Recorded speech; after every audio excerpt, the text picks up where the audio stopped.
This conference will now be recorded. Hello students, I'm Dr. Divya from TeenEinstein.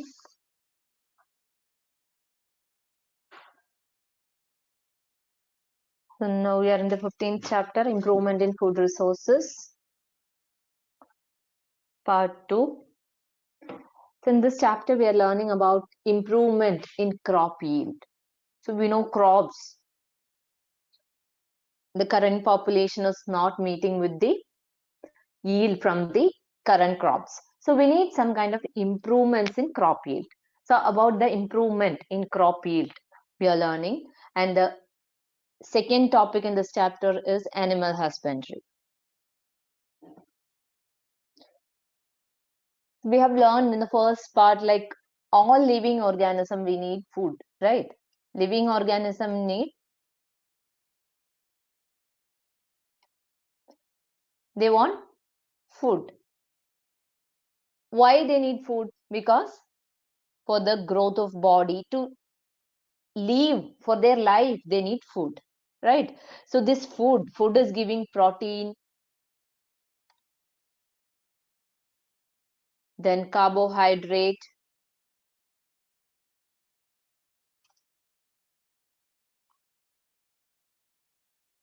fat, vitamins,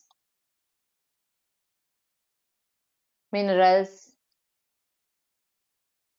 So all these are getting from food. So our food is providing all these things like protein, carbohydrate, vitamins, minerals, fat. All these living organisms are getting from their food. And for what purpose they are utilizing all these? They are utilizing this for their body development, right? So for their body development, they are utilizing this for their growth, for their health. How they are maintaining their health? From all these nutrients, they are maintaining their health, right? So we know that population is increasing, right?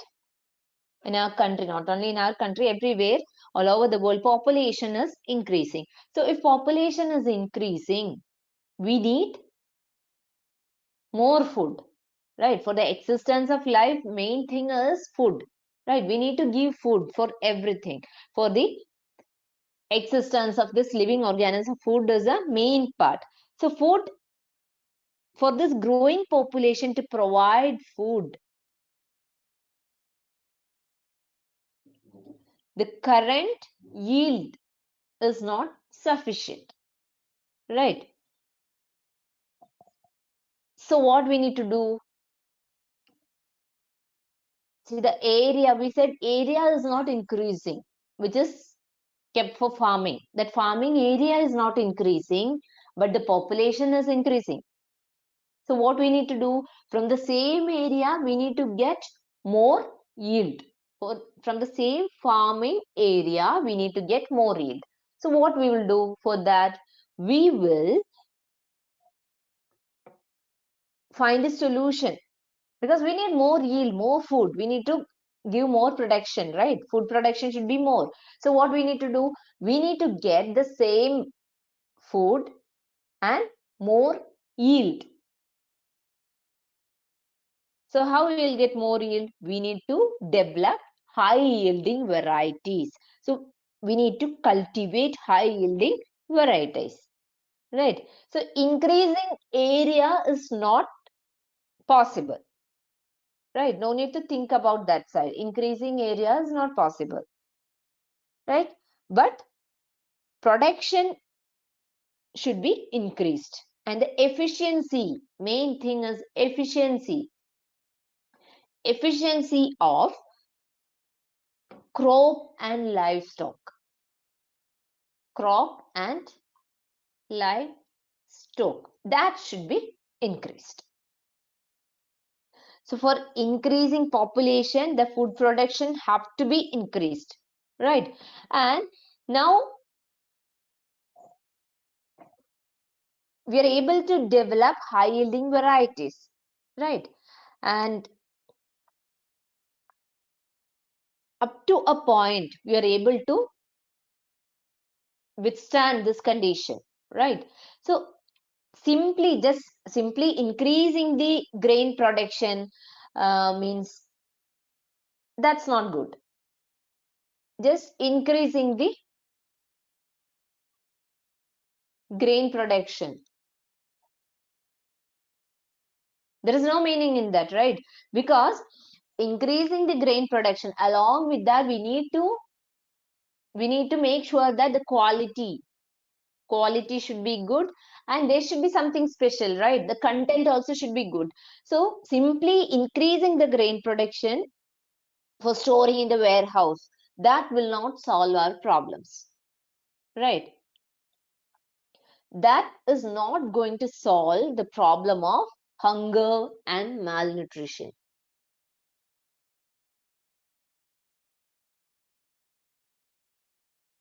So what we need to do, the food which we are giving or food which we are producing or the crops which we are growing, that should have sufficient quality and it should be nutritious, right?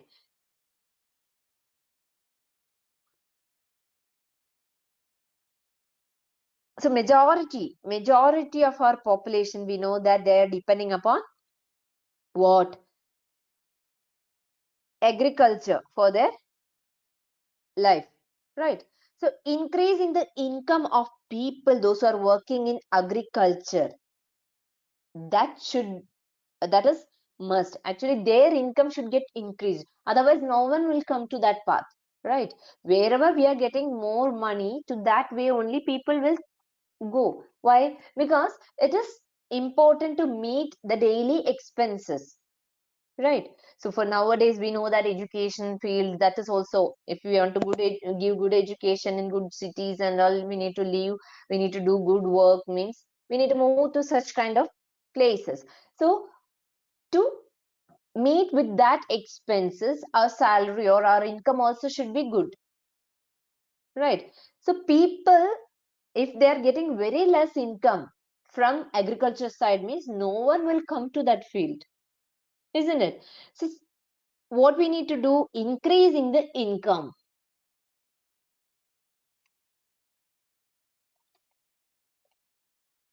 increasing the income of people, those who are working in agricultural field, that should be correct. If they are getting good money, no one will come out of that field, right? Because we need that, we need to combat the problem of hunger. So what we need to do, people should be there in that field. If they are not getting good profit, no one will do that, right? First we need to meet the problem of hunger. Then scientific management practices, scientific scientific management practices, or people should be trained with the highly evolved techniques, and that scientific management, everything should be clear for the people, so that they can do without much effort, they can do this field, right? So how to grow crops in this field, and how to take care of that, how to use machineries to reduce the work. So that and all new technologies, people should be aware of that new technologies, right?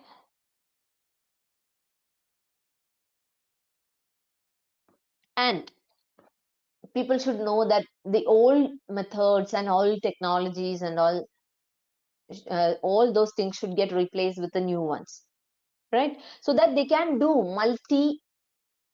multiple things, right? A farmer who is interested in this field, they can do multiple things, right? They can do integrated farming practices, like combined agriculture, livestock, fisheries, beekeeping, everything they can do.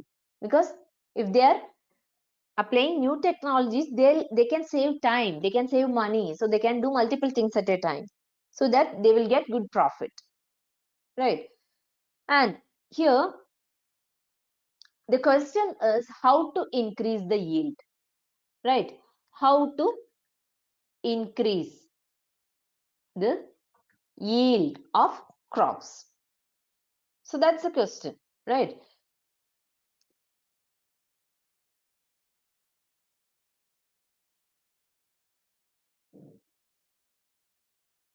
So we said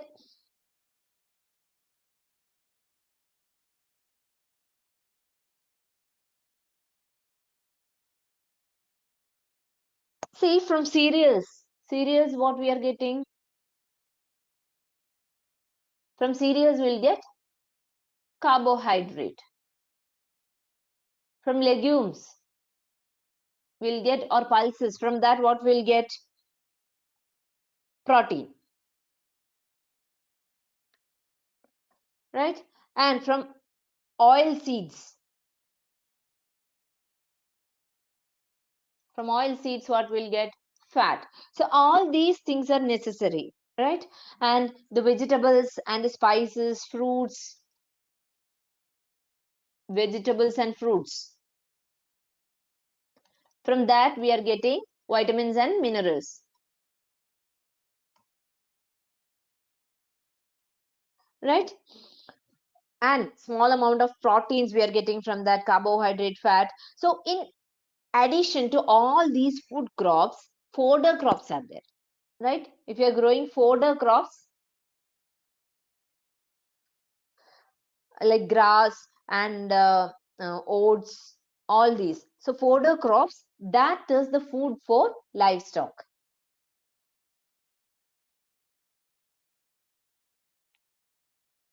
right? So all these things people need, right, for their life.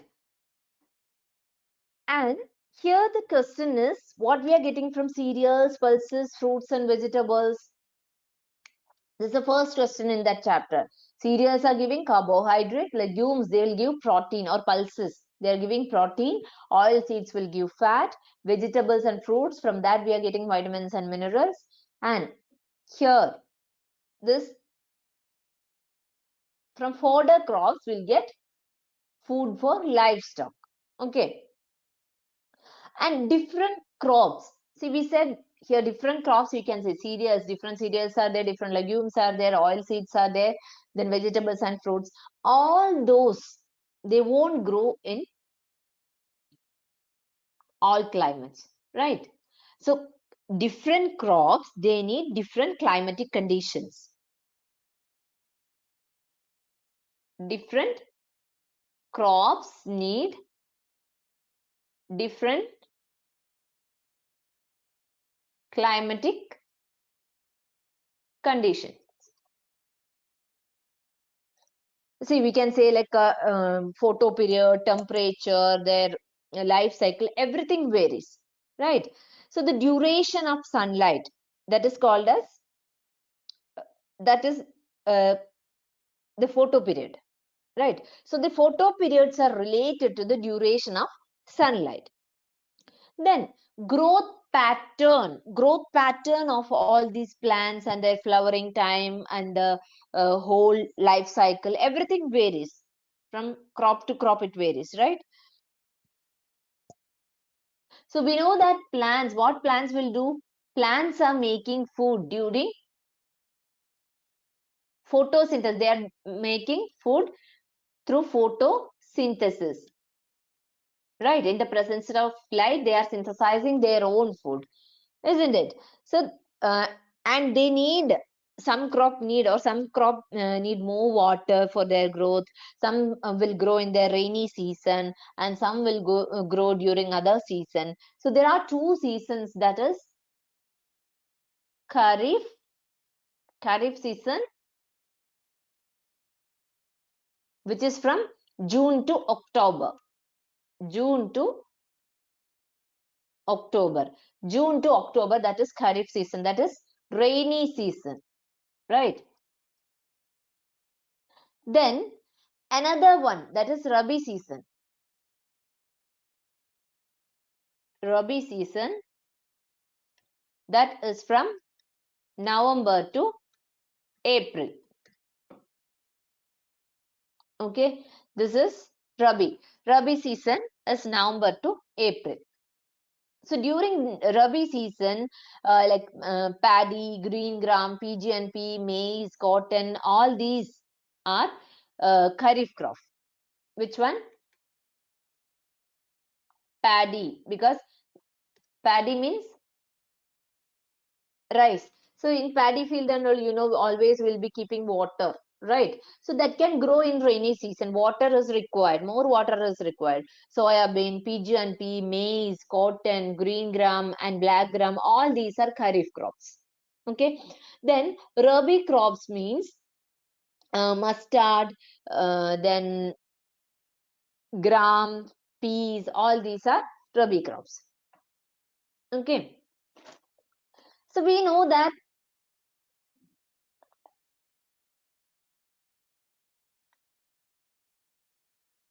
we need to increase the yield, right? About that we are talking now. Increase the yield. So how to increase the yield? So there are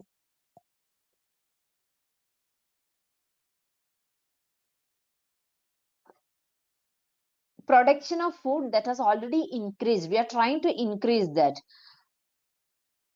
So how we got this production increment, or how we were able to achieve this increase in the production? That can be divided into 3 stages, right? First thing is the choice of seeds for planting. Choice of seeds for planting. Which seed we are choosing for planting? That is very, very, very important, right? And the second, that is nurturing of this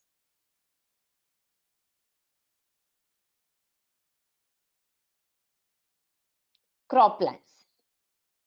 Then a third thing is the protection and the growing, then the protection of these crops, growing of these crops, and harvested crops, how to keep that without losing, how to keep that.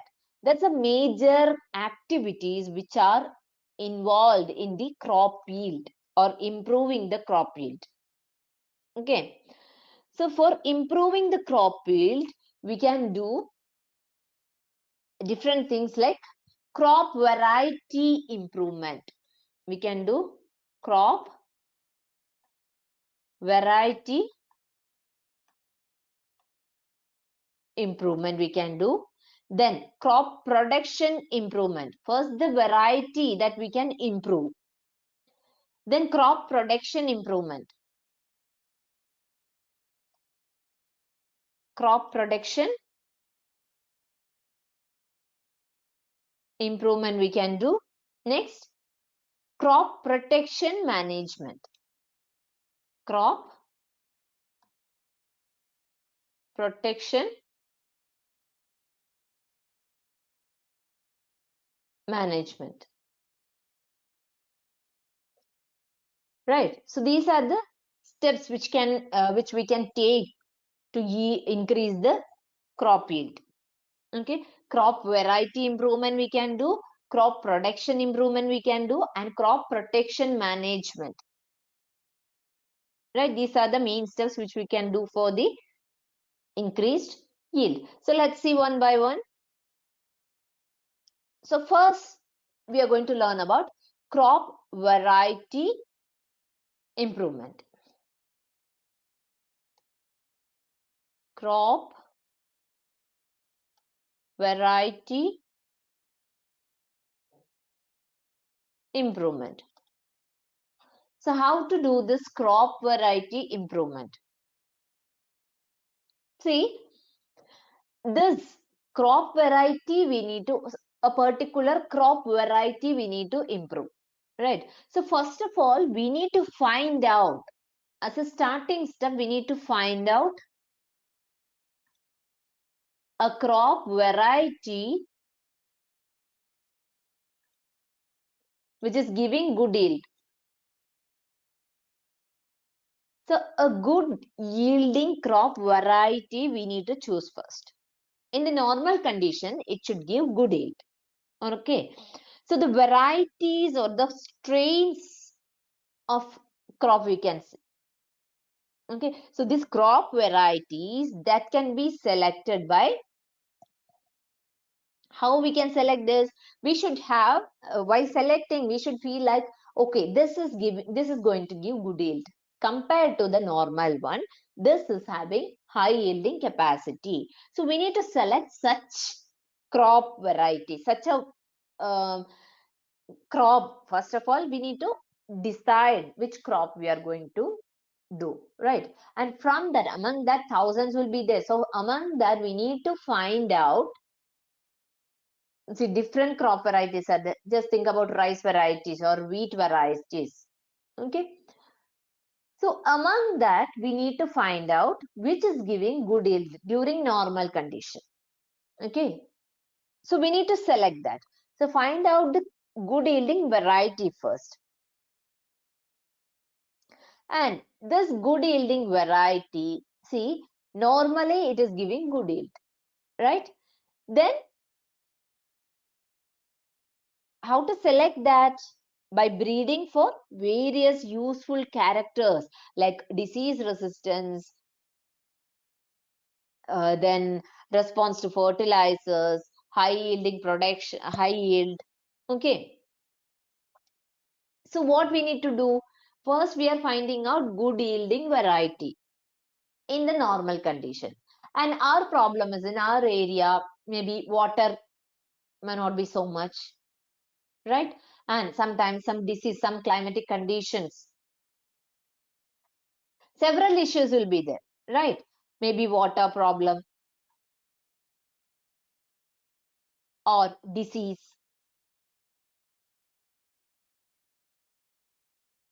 response to fertilizers. Okay, so several characters will be there which is affecting the yield. Okay, so this, we need to withstand these problems. Already we have selected a good yielding variety. Normally it is giving good yield, but when we want to cultivate in our area, just make sure that if the same yield it is giving here or not.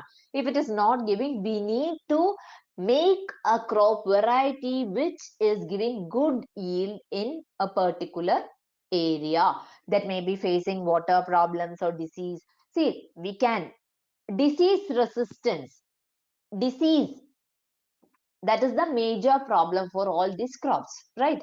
So if disease resistance, particularly if you are developing a disease resistance to a crop, most of the problems are getting solved, right? If a crop is getting a disease, yield is getting reduced, right? It won't be able to give much yield, right? So what they will do? So disease resistance, that character we can develop so that it can give good yield. It won't get affected with that particular disease. Then also it can give good yield. Then water problem, if that particular variety that is able to grow and give good yield with less water, that is also a plus point. That also can increase the yield, right? Response to fertilizer, if you are giving a particular fertilizer condition and that is making good yield, that is also a plus. So such characters we need to bring to the good yielding variety. See, we can incorporate the desirable characters. Incorporate desirable characters, desirable features or desirable characters into crop varieties.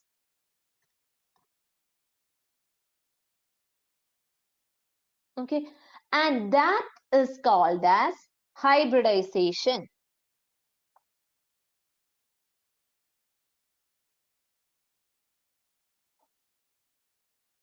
Okay, bringing or incorporating the desirable characters into crop varieties, that is called as hybridization. Okay, so here hybridization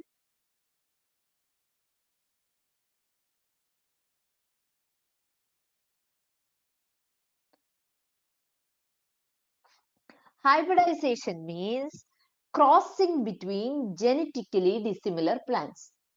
Crossing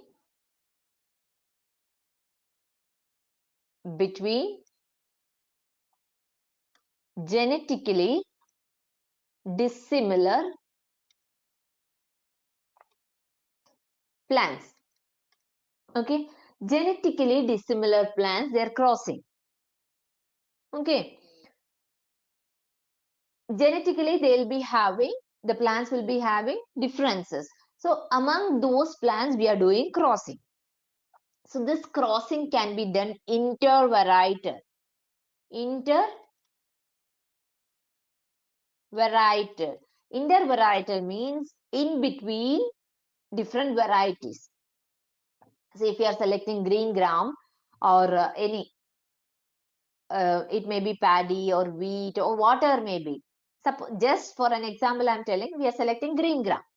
Okay, so green gram, different varieties will be there. So intervarietal means crossing between different varieties. Crossing between different varieties. Okay, different varieties of green gram we are crossing. That may be, both may be good yielding, or both may be having this. One will be having good yield, another one will be having disease resistant character. So we want a new variety which is having good yield plus disease resistance. So what we will do, we'll cross these. One good yielding variety we will select, and one disease resistant, highly disease resistant variety we will select. But that disease resistant variety won't be having the character of good yielding. We can combine both characters through this crossing. Okay, then further generations we can go for selections, which is we can select the plants which are having good yield plus disease resistant, and while selecting we'll select good plants and we'll forward those seeds to next generation. And if we are continuing that for further generations, finally we will select only the seeds from good yielding and disease resistant varieties, so that we can do trials for that one, and finally we can make a good variety, right? So this crossing we can do intervarietal or interspecific.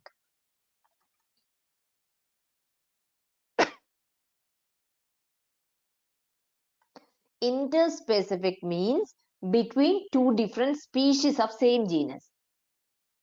Between two species of same genus. Okay.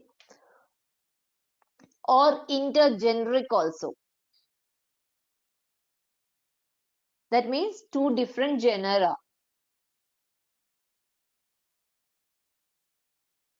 So all these types of crossing, all these are possible. Then other than these methods, this crossing, there is another method is there for crop improvement. What is that? Another method is there for crop improvement. That is, another method for crop improvement is introducing a gene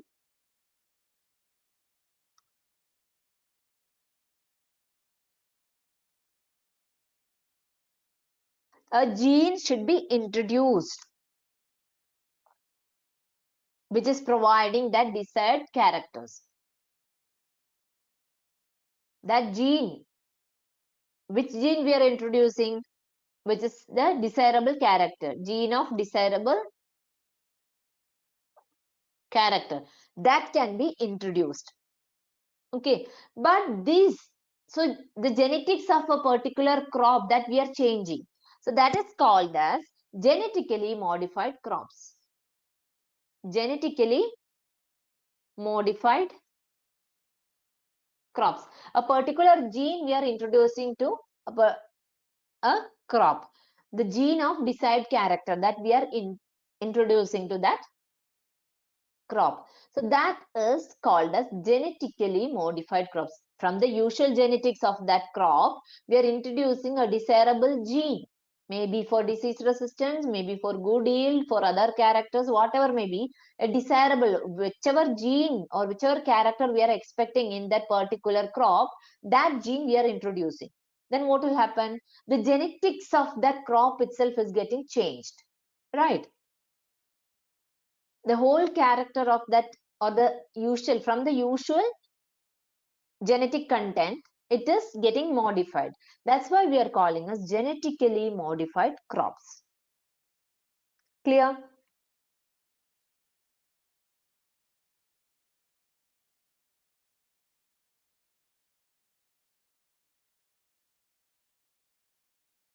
See, suppose we are doing crossing, okay, for a desired character to introduce some special characters like disease resistance or stress resistance or whatever may be.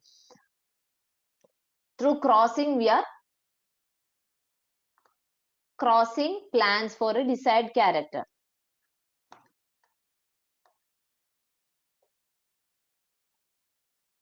Right? So after crossing, see, if you are crossing two plants, you will get some seeds. Right? These seeds you are giving next generation. You're growing first generation. This is the first generation. And from this, we are collecting seeds. You're going to the second generation, then third generation. Right? See, here you are getting the first generation, you're getting 10 seeds. The whole 10 seeds you are forwarding to second generation. From each, the thing is, here you need to understand the management of agricultural methods. See here, 10 seeds you are getting in the first generation. You are crossing plants, and from that you are getting 10 seeds. Okay, see, think here one pea plant is there. Here you are getting 1, 2, 3, 4, 5, 6 seeds are there. From whole 6, this all 6 seeds you are forwarding to second generation. So from one seed, from the first seed you will get one plant, second seed you will get one plant, second seed, third seed, fourth seed, fifth seed, sixth seed, right? 1, 2, 3, 4, 5, 6. So whole 6 seeds you will get one plant. And in each plant, from each plant you may get, this is, I'm talking about one pod. You are getting seeds only from one pod. And from each seed you are getting a whole plant. And in this plant you may get 50 seeds. In this plant you may get 40 seeds. In this you may get 70. In this 25 and 15. Maybe that are not possibilities. See, this may give 5. It depends upon the character of that plant, right? How many seeds are going to set in one plant, we don't know. So from here, the whole thing you cannot forward to next generation. What you will do, you will select good plants from this, which is good plant. From that, see, out of this 6 plants, you will collect seed. And if the number of plants are less, you can forward to next generation.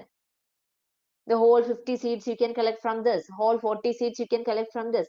See, suppose here in the first generation itself you have 100 plants. You need selection. You need to go for selection, because whole thing you can't forward. How to manage all these crops? So you will select seeds from the best plants. Okay, based on the seed size, seed quality, and different characters you will keep there. Okay, how you will make selection? See, in a singing competition, how we will make a selection? You'll make based on if voice is good, Based on that, they will make selection. If we are giving good training, they'll go to next level, like that.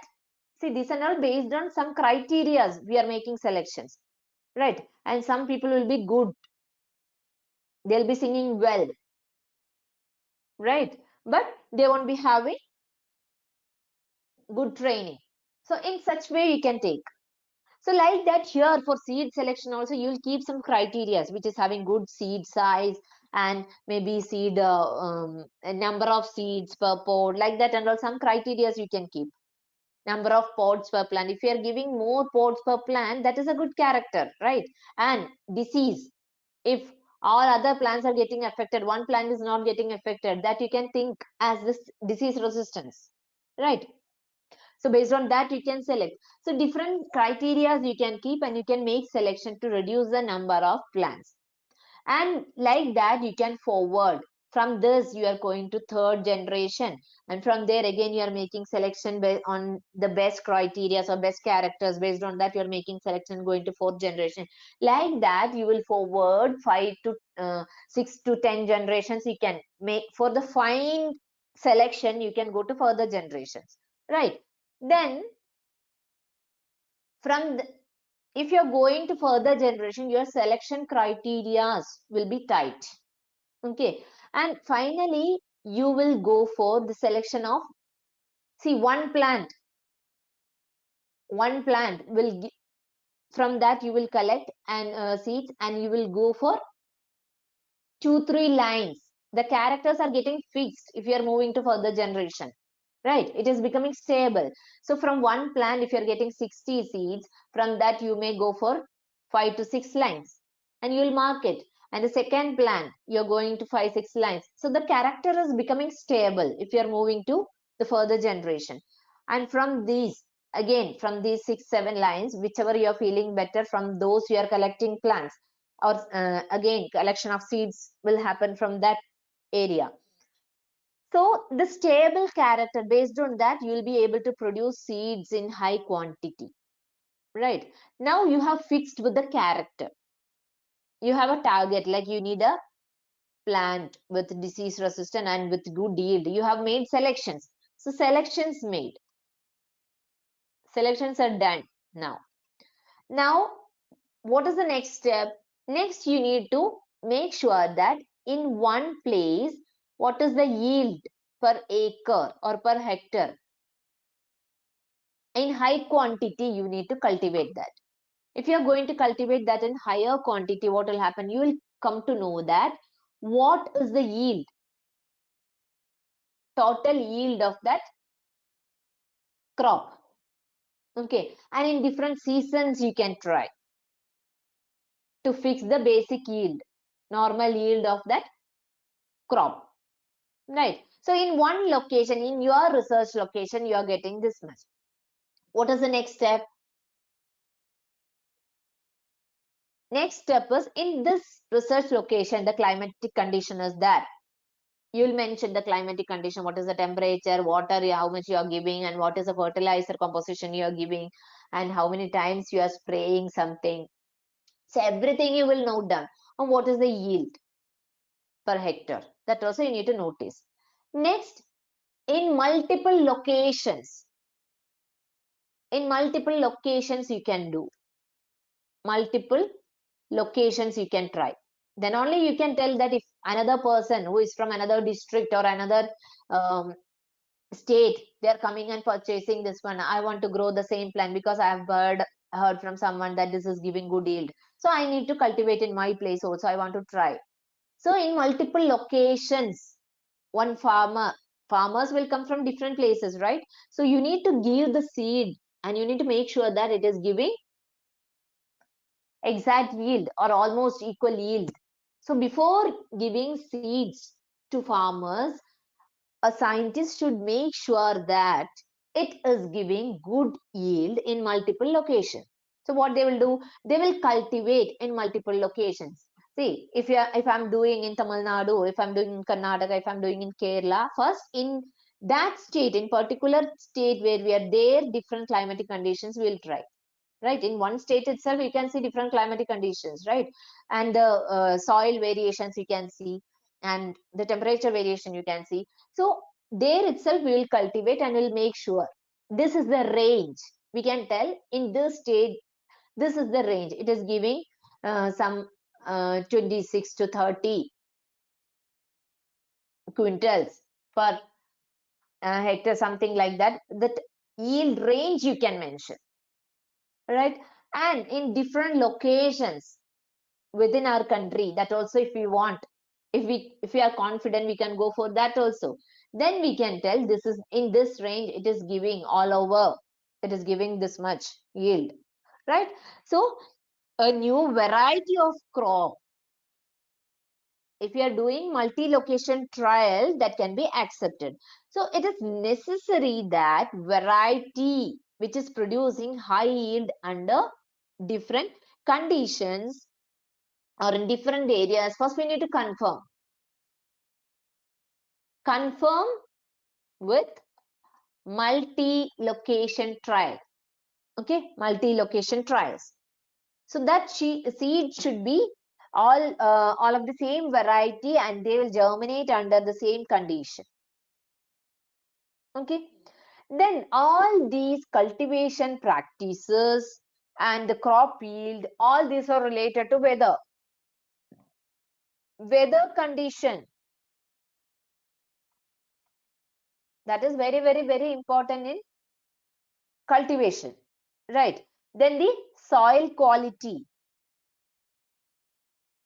soil quality, then water availability.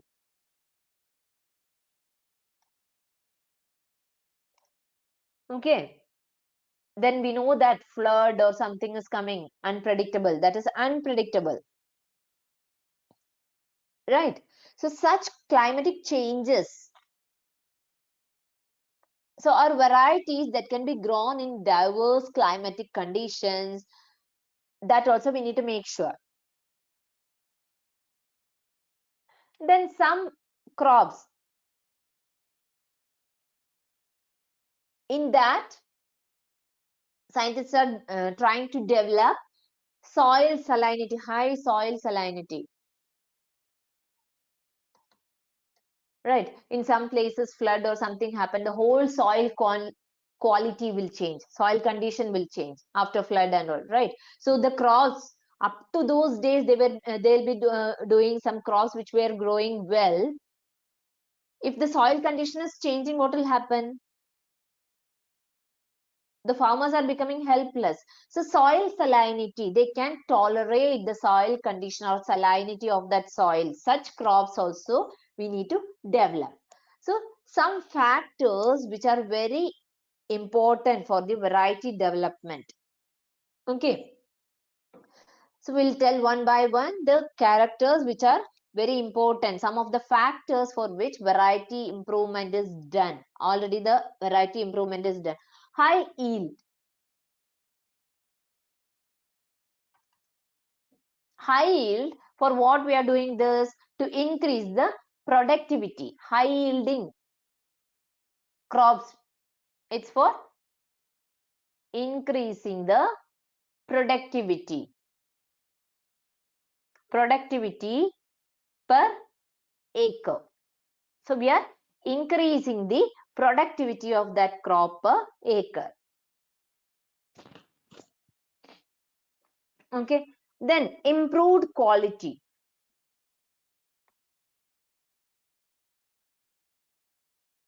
Improved quality. Actually, quality of crop, whatever we are mentioning here, that varies from crop to crop.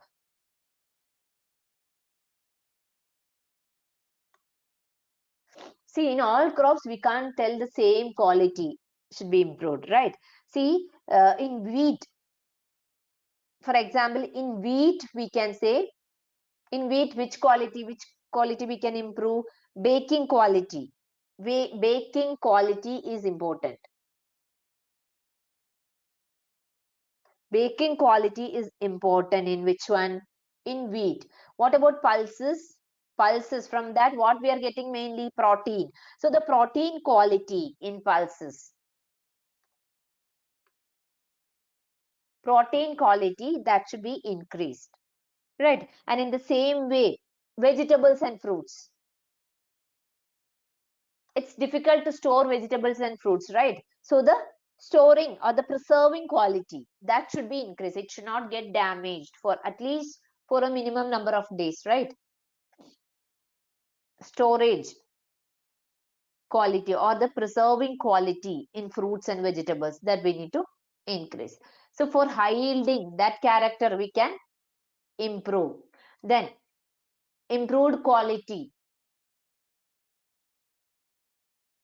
that means some special quality we can improve in each crop. The next one is biotic and abiotic resistance. Biotic and abiotic resistance. See, the biotic and abiotic resistance means, biotic resistance means, what is that? Disease, then attack from insects, nematodes and all, right? So that biotic resistance that we can develop. Crop production that will go down due to the insect attack or some disease condition and all. So the crop production will go down due to this biotic stress or abiotic stress. Abiotic means, what is that? Salinity. See, some flood or something is coming, means soil quantity will change, so the crop cannot withstand in that high salinity. It will die or everything will be in loss, right? And drought. If there is no water, see, one year that raining is very less, means what we need to do? And that crop, particular crop, need more water. See this paddy field and all, without water, can you imagine such fields? So we need to develop such characters with less water. Drought tolerant varieties we need to develop, right? And soil salinity. If high soil salinity is there, that also salinity tolerance we need to develop in crops. Okay, and heat resistant one, then such cold and frost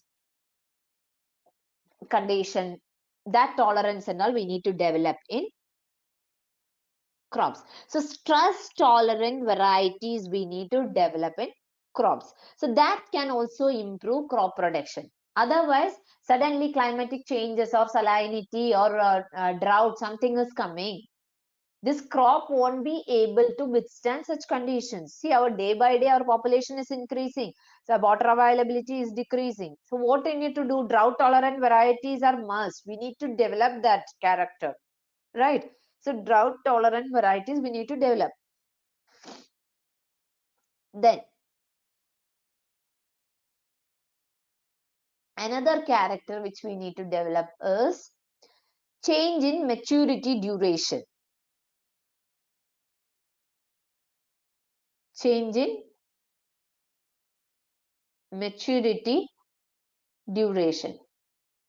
What do you mean by this maturity duration? See, the maturation period, right? If vegetables, fruits and all, if the maturation period is less, means we can do fast harvesting. Harvesting we can do faster and the whole crop time will get reduced, so that we can move to the next cropping season, right? So we can harvest shorter the duration of crop from the sowing, and then this sowing and harvesting we can do faster. So the more we'll get economically, we'll get more yield and the good variety. So shorter duration, that is helping the farmers to grow multiple rounds of crops in a year, right? So crop production is increasing, they are also getting more profit, right? The maturation period is less, means for harvesting it is getting ready within short period, means farmers can harvest it fast and it will come to the market in very faster way, so that the farmer can do repeated rounds, many rounds of this cropping per year. so that for them also it will be profitable, and the availability of food also will increase, right? Fruits and vegetables, if you are giving this character, the change in maturation period or maturity duration that we are changing, faster maturing plants we are developing or faster maturing crops we are developing, means the availability of food also will be more. So short duration, that reduces the cost of crop rotation, right? Otherwise, for weeds removal, we need to do several times. If the crop duration itself short, means all these extra expenses we can reduce, right? Then wider adaptability.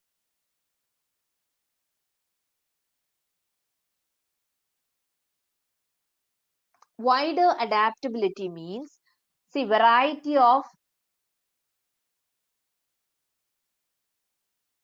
adaptable characters. See, we can the crop can withstand within a range of characters that will help in the crop production.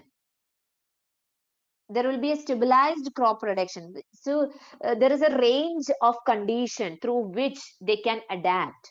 They can adjust with the conditions, means the loss will be very less, and the climatic condition that changes in each and every area, right? So according to one variety which can grow under a range of condition or different climatic condition in different area, means that is having wider adaptability, that can adapt in a range of conditions. That is also a good character. So the crop yield won't change much, right? Then desirable agronomic characters or characteristics.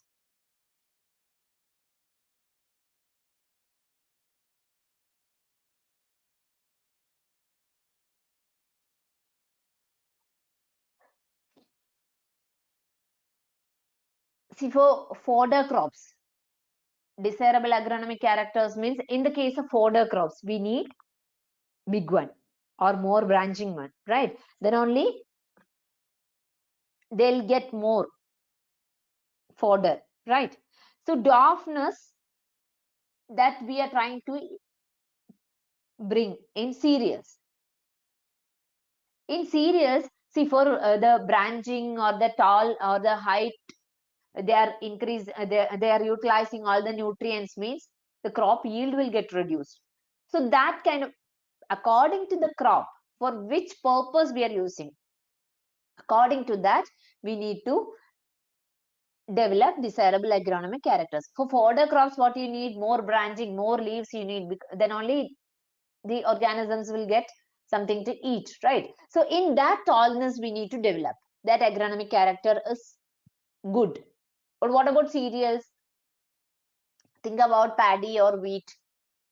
If the plants are very tall, it's not necessary to become big plants, right? They need quality in the grain quality. There it matters. So dwarfness, that is desirable in cereals, because they're only the grains they are utilizing, isn't it? So the whole nutrients they are utilizing for their cereal quality, right? Or for the development of that grains. But at the same time, for fodder plants, that branching or tallness, that is the desirable character. Okay. Otherwise, in the case of cereals, if you are the desirable character is dwarfness, because less nutrients are consumed by these crops. So developing varieties which are having desired agronomic characters, that will give more productivity. Okay, so these are some of the factors for varieties which is improving the character of that particular variety, and that gives good yield. Okay, so these are the things which we need to do for the good variety development. Clear? So crop variety improvement, we can be doing all these steps. We can follow all these steps in the crop variety improvement, and so that we can develop a good variety which is having good yield, good disease resistance, good tolerance, for abiotic and biotic resistance we can develop, and the if maturity, crop maturity duration, that if we can reduce means that helps to give more yield and more number of crops per year that we can increase. Then agronomic characters, in that also we can bring changes. So all these scientists have been doing all these things, right? Still we are struggling. So what I want to say is the population is increasing, so food availability also should be increased. So such characters are bringing to the crops means it will be really helpful, right? So crop variety improvement is an important step or important activity for improving crop yield, and the other methods are there. Next one is production management. In that several steps are there, so that we'll be learning in the next class. So it's very important the techniques which are involved in the crop variety improvement. One, see, improvement can be done for the higher quality, then higher yield and improved quality. Then we can develop a biotic and abiotic resistance, maturity duration we can change, wider adaptability, then desirable agronomic characters, everything we can introduce, and that's how we can do crop variety improvement. Okay, so the next step, crop production management, that will be discussed in the next class. Thank you.